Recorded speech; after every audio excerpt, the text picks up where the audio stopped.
Hello feto doctors, आप सबको अपने इस चैनल पे स्वागत है। नीट 2024 में एग्ज़ाम देने वाले सभी बच्चों के लिए यह वीडियो काफ़ी ख़ास और इम्पॉर्टेंट है, क्योंकि इस वीडियो में मैं आपको बता रहा हूँ कि कैसे केमिस्ट्री में आप 180 मार्क्स ला सकते हैं विद इन 3 या 4 मंथ पढ़ने पर।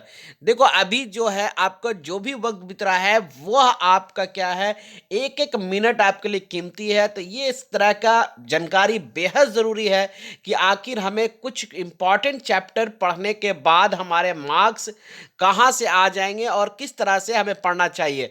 तो इस मैं कई वीडियो आपको दिया हूँ, मैं बायोलॉजी का, फिजिक्स का, केमिस्ट्री का मैं ये वीडियो दे रहा हूँ अब, जो कि आप अगर फिजिक्स और बायो का अगर आपने नहीं देखा है तो आप जाके हमारे इस चैनल पे प्लेलिस्ट में जाकर देख सकते हैं।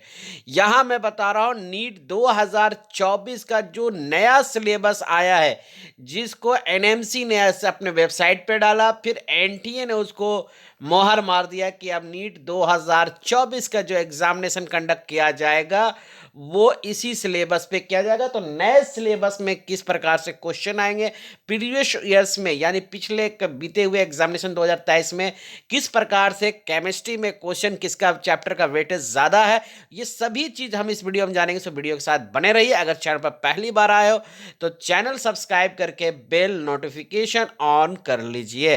तो सबसे पहले हम यहाँ देख रहे हैं इनऑर्गेनिक केमिस्ट्री का chapter wise number of question, कितने क्वेश्चन पूछे जाएंगे, कितने इसकी चैप्टर का क्या वेटेज रहेगा परसेंटेज में, और चैप्टर या टॉपिक करके देखेंगे। ठीक है, तो चलिए सबसे पहले हम ये देखते हैं कि इनऑर्गेनिक केमिस्ट्री में अगर हम बात करते हैं तो इनऑर्गेनिक्स में ओवरऑल ओवरऑल 22% नहीं, टोटल मास का 22% इनऑर्गेनिक केमिस्ट्री से पूछा जाता है। उसके बाद केमिकल बॉन्डिंग में अगर हम बात करते हैं तो यहाँ पर ध्यान दीजिएगा, ये 22% इनऑर्गेनिक में से ये डिस्ट्रीब्यूशन बताया जा रहा है। तो यहाँ पर केमिकल बॉन्डिंग से आपका नंबर ऑफ क्वेश्चन अगर आप देखेंगे, एवरेज क्वेश्चन जो है वो 2023 में भी पूछा गया था, वो है 4 क्वेश्चन, और पी ब्लॉक को पढ़ना है। क्योंकि बहुत से बच्चे कह रहे हैं कि पीडीएफ नहीं पढ़ना है, पी नहीं पढ़ना, लेकिन पी आपको पढ़ना है क्योंकि बेहद इंपॉर्टेंट चैप्टर है और यहाँ से क्वेश्चन अराइज होगा। और ये 7% पूरा क्वेश्चन का वेटेज तैयार करता है। पीरियडिक टेबल की अगर हम बात करें तो यहाँ पर आपका 2 क्वेश्चन पूछा जाएगा, 4% किसका वेटेज है। हाइड्रोजन, एस ब्लॉक, ये सब जो है 2-3% आप इसको पूछा गया था। इनऑर्गेनिक केमिस्ट्री की अगर हम बात करें तो इसमें 12% है, ध्यान दीजिएगा, जिसमें सबसे इंपॉर्टेंट कोऑर्डिनेट कंपाउंड से 3 क्वेश्चन पूछा गया था, यानी 6% पूरा क्वेश्चन का वेटेज बता रहा है। उसके बाद आप यहाँ पर 2 क्वेश्चन देख सकते हैं। इसी तरह से फिर हम फिजिकल केमिस्ट्री में अगर हम जाते हैं तो फिजिकल केमिस्ट्री में आपका 22%, सॉरी 17% है। देखिए, इनऑर्गेनिक में अगर हम बात किए तो 22% है, 17% जो है वो फिजिकल केमिस्ट्री में है। इस तरह से क्वेश्चन पूछे जा रहे हैं। तो 17% फिजिकल केमिस्ट्री कंप्लीट कहाँ कहाँ से हम करेंगे, लिमिटेड चैप्टर पढ़कर भी वो है। देखिए, एटॉमिक स्ट्रक्चर से 1 क्वेश्चन पूछा गया है, ठीक है। केमिकल इक्विलिब्रियम से 1 क्वेश्चन है, लेकिन आयनिक इक्विलिब्रियम में बहुत, इसमें प्लस माइनस जो क्वेश्चन आते हैं इसमें बहुत क्वेश्चन बेस बनता है, इसलिए इससे क्वेश्चन पूछा गया है। रिडॉक्स रिएक्शन से 1 क्वेश्चन है, गैसेस से 1 है, मॉल कॉन्सेप्ट से आपका 2 क्वेश्चन पूछा जाएगा। उसके बाद आप अगर बढ़ते हैं तो टोटल जो है फिजिकल केमिस्ट्री 1 से और फिजिकल केमिस्ट्री 2 से अगर हम बात करें तो 15% क्वेश्चन पर है, जिसमें कि केमिकल कैनेटिक्स बहुत इंपॉर्टेंट चैप्टर है, जिसमें 4% वेटेज ये तैयार करता है, ठीक है। उसी तरह से अगर हम सॉल्यूशन अंडर कलेक्टिव प्रॉपर्टीज को देखें तो ये 4% है। इस तरह से ऑर्गेनिक केमिस्ट्री जो कि काफ़ी इंपॉर्टेंट है, जिसमें 8%। देखिए, ज़्यादा हड़बड़ाना नहीं है, देखना है कि किस क्वेश्चन पोर्शन से ज्यादा परसेंटेज आ रहा है। तो सबसे पहले आपको इनऑर्गेनिक कंप्लीट करना है, क्योंकि 22% इनऑर्गेनिक से है। अब फिजिकल केमिस्ट्री से कितना है, 17% क्वेश्चन है, और ऑर्गेनिक से 8% है। तो हमको अक्लमंदी तो ये कर रहा है कि भाई इनऑर्गेनिक को हम पहले कंप्लीट कर देंगे। तो ये इनऑर्गेनिक ऑर्गेनिक का है, तो जिसमें कि आप देखिए इस पार्ट में ऑर्गेनिक में जो क्लास 11 से बताया जा रहा है, हाइड्रोकार्बन और जर्नल ऑर्गेनिक केमिस्ट्री से आपका 2 क्वेश्चन पूछा गया। लेकिन अगर क्लास 12 के अगर में आप जाइएगा कि ऑर्गेनिक केमिस्ट्री पार्ट 2 से अगर बोलिएगा तो देखिए 26%, ये बहुत ही इंपॉर्टेंट है कि ऑर्गेनिक केमिस्ट्री का जो पार्ट 2 जो है जिसमें एल्डिहाइड, कीटोन, कार्बोक्सिलिक यानी फंक्शनल ग्रुप के बारे में जो डिटेल्स है उसको ज़्यादा से ज़्यादा पूछिए, पढ़ लीजिए, क्योंकि देखिए यहाँ 20% इससे क्वेश्चन पूछा गया है। साथ ही साथ पॉलीमर्स पूछा गया है, एल्डाइड, कीटोन, एरोमेटिक कंपाउंड बहुत इंपॉर्टेंट है, यहाँ से 3 क्वेश्चन पूछा गया। वेटेज टोटल क्वेश्चन का 6% है। बायोमोलिक्यूल्स, कंपाउंड्स, ऑर्गेनिक नाइट्रोजन का है, एवरीडे साइंस, इस बाकी जो है आईयूपीएससी बहुत ही इंपॉर्टेंट क्वेश्चन। देखिए एनटीए क्या चाह रही थी कि जी एग्जाम और नीट का एग्जाम पैरेलल कर दे, यानी एक ही क्वेश्चन से हम कर दे, जो इंजीनियरिंग करने वाला है वो बायोलॉजी में करेगा और जो नीट करने वाला उसको एक बायोलॉजी से पेपर को देना पड़ेगा, फिजिक्स और केमिस्ट्री दोनों को कॉमन कर ले। लेकिन इस पे बहुत ट्रेंडिंग चला, ट्वीट हुआ, स्टूडेंट्स ने विरोध किया, तब जाके वो चेंजिंग किया है अलग अलग। लेकिन कहीं ना कहीं ये सिलेबस के अनुसार से दोनों का आने वाले दिनों में ये पैरेलल करने जा रही है। देखिए अगर हम क्वेश्चन पेपर के एनालिसिस करते हैं 2023 का, देखिए क्वेश्चन का हम एनालिसिस कर रहे हैं 2023 का अगर हम करते हैं तो देखिए यहाँ वेटेज आपको मिल जाएगा। इन्वायरमेंट गैसेस से आपका 1 क्वेश्चन पूछा गया था, एरोमेटिक के कंपाउंड से 2 क्वेश्चन पूछा गया था, रिएक्शन मैग्नीशियम, सॉल्वेंट, इलेक्ट्रोफिल, न्यूक्लियोफिल से इस सबसे 3 क्वेश्चन आपसे पूछा गया था। ये 2000, देखिए ये क्वेश्चन का मैं बता रहा हूँ ये 2023 का, जिसके आधार पर आप 2024 की प्रिपरेशन आप कर सकते हैं, ठीक है। उसके बाद यहाँ पर हाइड्रोकार्बन्स का पार्ट 1 का 1 क्वेश्चन पूछा गया।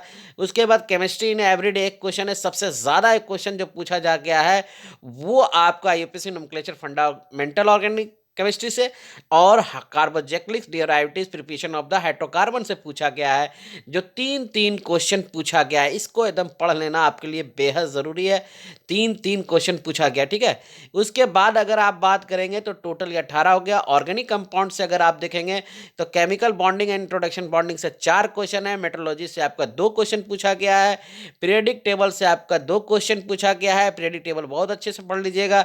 एस ब्लॉक से 2 क्वेश्चन पूछा गया था, कोऑर्डिनेशन से 2 क्वेश्चन, हाइड्रोजन से 1 क्वेश्चन, पी ब्लॉक से 1, और टोटल ये 17 क्वेश्चन हो गया।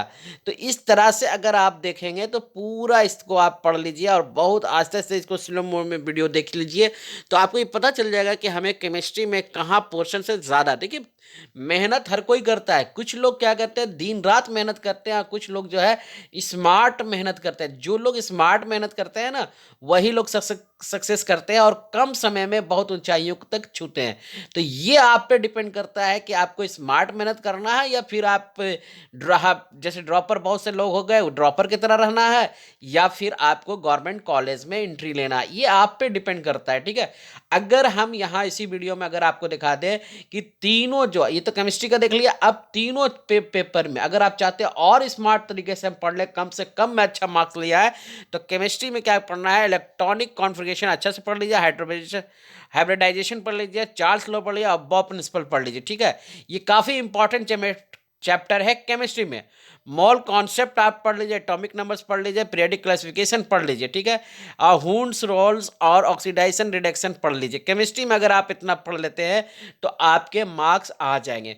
अगर आप फिजिक्स की बात करते हैं तो ओम्स लॉ आप पढ़ लीजिए, स्पीड पढ़ लीजिए, मिरर पढ़ लीजिए, इलेक्ट्रोमैग्नेटिक वेव्स पढ़ लीजिए, टाइप्स ऑफ द लेंस पढ़ लीजिए, एंगुलर मोमेंटम, पेशेंस, ये पेशेंस रेशियो पढ़िएगा, वेलोसिटी ऑफ वेव्स पढ़ लीजिए, यूनिट एंड फोर्स पढ़ लेते हैं तो आपका फिजिक्स भी कंप्लीट होगा। केमिस्ट्री की अगर हम बात कर लिया तो अब बायो आप सोच रहे होंगे, तो बायो में आपको स्टडी करने की जरूरत है। प्लांट कीजिए, बायोडाइवर्सिटी कीजिए, फोटोसिंथेसिस कीजिए, ह्यूमन हार्ट कर लीजिए, ठीक है। और साथ ही साथ रिस्पिरेटरी सिस्टम कीजिए, ह्यूमन डाइजेस्टिव सिस्टम कर लीजिए, और सेल जो है प्रोकैरियोटिक सेल पढ़ लीजिए, यूकैरियोटिक सेल पढ़ लीजिए, एल्गे पढ़िएगा, टॉक्सिन पढ़ लीजिए। इतना अगर पढ़ लेते हैं खास करके स्मार्ट तरीके से, तो ऐसा नहीं कि आपका क्वेश्चन छोड़ के आएंगे, आपको मतलब 500 प्लस फिर भी मार्क्स आप ला सकते हैं। ये पूरा सिलेबस था जो कि आपका नीट 2024 का जो टॉपिक्स है वो यहाँ पर टोटल है। देख लीजिए यहाँ से शुरू होता है जो इम्पॉर्टेंट टॉपिक है, जो मैंने कहा ना ये इम्पॉर्टेंट टॉपिक है। देखिए फिजिक्स, केमिस्ट्री, बायो, ध्यान रखिएगा ये पार्ट फिजिक्स, ये पार्ट केमिस्ट्री और ये पार्ट बायो है, ठीक है। तो आप, मैं इसको स्क्रीन को ऊपर कर रहा हूँ और एकदम बढ़िया से टिक कर लो कि हमको ये सब पढ़ना है। अगर ये सब पढ़ लिए तो आपका रिजल्ट हो जाएगा, ठीक है ना, ये सब देख लीजिए, ये सब पूरा रिजल्ट फिजिक्स से ही है, फिजिक्स पढ़ना है सब में, केमिस्ट्री में या बायो में ही है, ठीक है। अगर इस तरह के इंपॉर्टेंट टॉपिक को अगर आप पढ़ लेते हो तो आपका सिलेक्शन हो जाएगा। और कौन कौन टॉपिक पढ़ना है वो भी मैंने इसमें दे दिया है, पूरा डिटेल दे दिया है। आप चाहो तो इसको जाके देख सकते हैं, इसका मैंने पीडीएफ फाइल इसके डिस्क्रिप्शन बॉक्स में भी डाल दे रहा हूँ। सो गाइस, वीडियो को लाइक एंड शेयर करिए, फिर मिलता है नेक्स्ट वीडियो में। चैनल पर पहली बार आए तो सब्सक्राइब करो, क्योंकि यहाँ पर फुल स्ट्रेटेजी के साथ बता रहा हूँ कि किस प्रकार से आप गवर्नमेंट कॉलेज में जा सकते हैं। सो गाइस, वीडियो को लाइक एंड शेयर करिए, फिर मिलता है नेक्स्ट वीडियो में। जय हिंद, जय भारत।